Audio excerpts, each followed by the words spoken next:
Hello dear law students.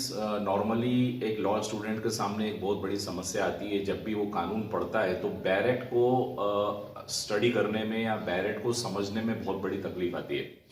तो बहुत सारे लॉ स्टूडेंट्स का मुझे इस प्रकार का निवेदन था कि सर एक इस प्रकार का वीडियो बनाएं कि हम बैरेट को कैसे पढ़ें। तो आज का वीडियो लेक्चर इसी को ही डिवोटेड है कि हम बैरेट को कैसे अध्ययन करें। बैरेट को अध्ययन करने के लिए कुछ बिंदुओं का ख्याल रखेंगे तो बैरेट को हम आसानी से समझ पाएंगे।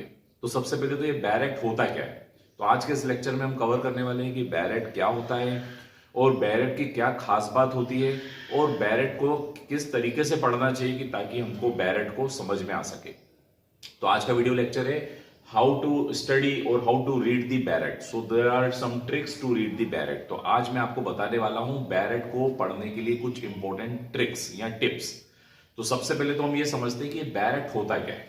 नॉर्मली बैरेट कानून के क्षेत्र में यानी लॉ स्टूडेंट्स के लिए, सिविल जज एस्पिरेंट के लिए, एडीपीओ एग्जामिनेशन करने वाले, क्लैट पढ़ने वाले, जितने भी कॉम्पिटिटिव एग्जाम पढ़ने वाले स्टूडेंट्स हैं और जितने भी लॉयर्स हैं, जो जूनियर लॉयर्स हैं, जो अभी प्रैक्टिस में उतरे ही हैं, उनको बैरेट का अध्ययन करना बहुत ज्यादा जरूरी होता है। और ये बैरेट होता है एग्जैक्ट लेजिस्लेशन ने जो एग्जैक्ट टेक्स्ट निकाला है, यानी कानून बनाने वाला जो अंग है विधायिका, उस विधायिका द्वारा एग्जैक्टली क्या कानून बनाया गया है, यानी विधायिका से जो प्रोडक्ट निकलता है वही बैरेट कहलाता है। तो हम ये कह सकते हैं कि bare act is the exact text. Exact मतलब वो वाला पूरा टेक्स्ट है, वो वाला पूरा साहित्य है, वो वाला पूरा लिटरेचर है जो लेजिस्लेचर ने निकाला। लेजिस्लेचर का मतलब पार्लियामेंट अथवा विधानमंडल।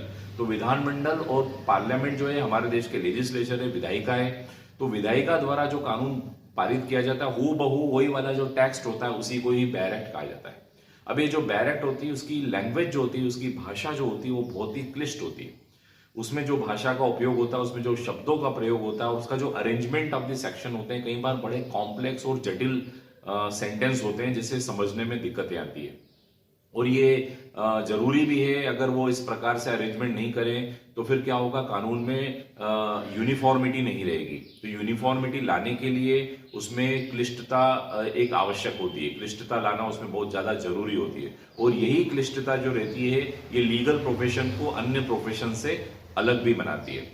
तो हम समझते हैं डिफिकल्ट टू रीड, ये जो बैरेट होता है it is very difficult to read. ये पढ़ने में बहुत ही डिफिकल्ट होता है। कोई कोई बैरेट तो इजी होते हैं लेकिन कुछ कुछ सेक्शन, कुछ कुछ प्रोविजंस ऐसे होते हैं जिनको पढ़ने में हमें बड़ी दिक्कत आती है।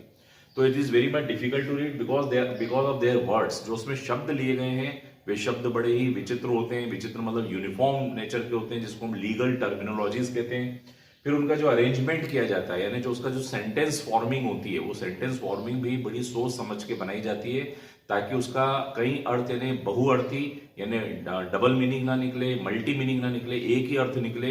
इसलिए उसका अरेंजमेंट ऑफ दी जो वर्ड्स होता है वो भी डिफिकल्ट होता है। उसके बाद हम बात करते हैं they are very much tough. उसके अलावा ये बहुत ज्यादा टफ भी होता है। तो इन कारणों की वजह से बैरेट को पढ़ने में बड़ी तकलीफें आती है। और ये ऐसा क्यों किया गया है, why it is done, bare act को इस प्रकार से अरेंज क्यों किया गया है। इसका कारण यह है मित्रों कि देश में कानून का एक ही अर्थ निकलना चाहिए, उसके मल्टी अर्थ नहीं होना चाहिए, बहुअर्थी वाक्य का निर्माण नहीं होना चाहिए, द्विअर्थी वाक्य का निर्माण नहीं होना चाहिए और इस प्रकार से कोई कंफ्यूजन क्रिएट ना हो, इसलिए ऐसे शब्दों का प्रयोग किया जाता है।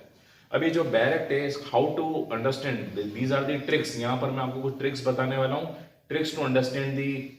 अब हम समझने वाले हैं कि बैरेट को किस प्रकार से पढ़ा जाएगा, उसकी क्या ट्रिक्स है। तो दोस्तों सबसे पहले हमको जो भी बैरेट ले रहे हैं उसका ऑब्जेक्ट जरूर देखना चाहिए और ये ऑब्जेक्ट हमको शॉर्ट टाइटल और लॉन्ग टाइटल से मिलता है। कोई भी कानून बनता है तो उस कानून को बनने के पीछे उसकी क्या मंशा थी, ये उसका लॉन्ग टाइटल रहता है। यदि आप सीआरपीसी देखें तो सीआरपीसी में लिखा है an act to consolidate all the criminal proceedings, यानी सारी क्रिमिनल प्रोसीडिंग को समेकित करने वाला कानून। तो हर कानून का एक लॉन्ग टाइटल होता है, वो कानून क्यों आया है, किन परिस्थितियों में वो कानून बना है, तो उसके जो उद्देश्य हैं, उसकी जो पर्पज है, उसको अगर आप लोग देख लेंगे तो आगे अंदर के जो प्रोविजंस के, जो बैरेट के अंदर के जो प्रोविजंस है उसको समझने में बड़ी आसानी होगी। दूसरा, हर बैरेट में धारा 2 में डेफिनेशन क्लॉज होता है, कुछ कुछ में धारा 3 में है, पर अधिकांश बैरेट में सेक्शन 2 में कुछ टर्मिनोलॉजीज को क्लियर किया गया है।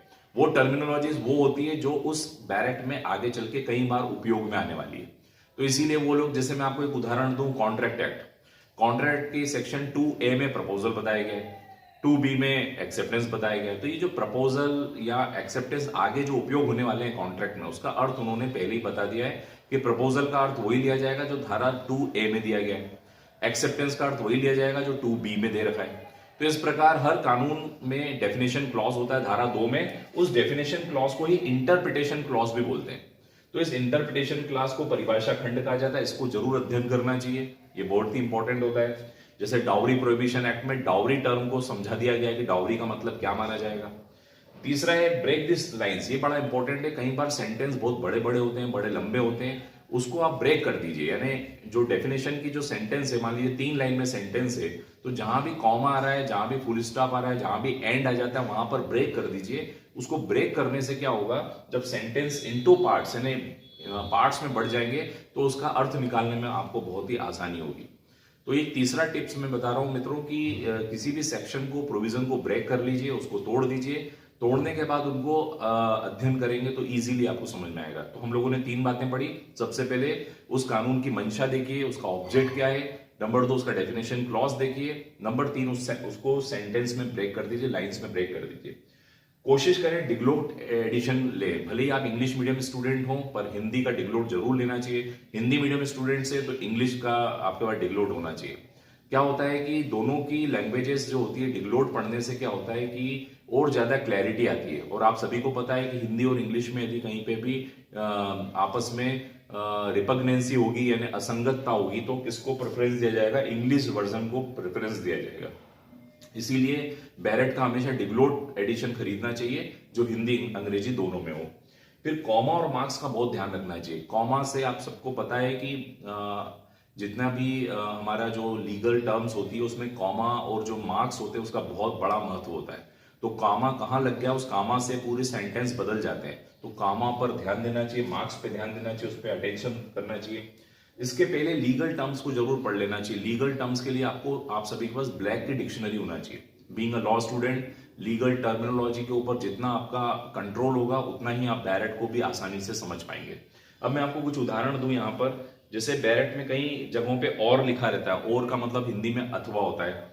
एंड का मतलब, अब जैसे कई बार लिखा है 5,000 रुपए का जुर्माना अथवा 1 साल की सजा। तो अब अथवा आ गया है तो सिर्फ जुर्माना से भी व्यक्ति छूट सकता है, लेकिन एंड आ गया है तो अब जुर्माना भी होगा और व्यक्ति को पनिशमेंट भी मिलेगा। तो और एंड इसको देखना चाहिए। कई कानूनों में मे शब्द का उपयोग किया गया है कि लॉ में प्रिज्यूम, लॉ शेल प्रिज्यूम, तो मे प्रिज्यूम, शेल प्रिज्यूम, ये बहुत इंपॉर्टेंट होता है। प्रोविजो देखना चाहिए। हर एक्ट में प्रोविजो है। प्रोविजो मतलब परंतु, परंतु एक प्रकार का एक्सेप्शन होता है, जैसे एक्सेप्ट भी बोल सकते हैं। अब इसके अलावा भी बैरेट में को समझने में दिक्कत आती है तो हमें टेक्स्ट बुक खरीद लेना चाहिए। उसकी टेक्स्ट बुक, कोई अच्छी टेक्स्ट बुक, उस टेक्स्ट बुक की कमेंट्री को यदि आप पढ़ेंगे, उस कमेंट्री से भी बैरेट को बहुत अच्छे से, आसानी से क्लैरिटी आती है। So it is all about today's lecture, trick to read the bare act. I think आप सभी को ये लेक्चर से समझ में आया होगा किस प्रकार से बैरेट को रीड करना चाहिए।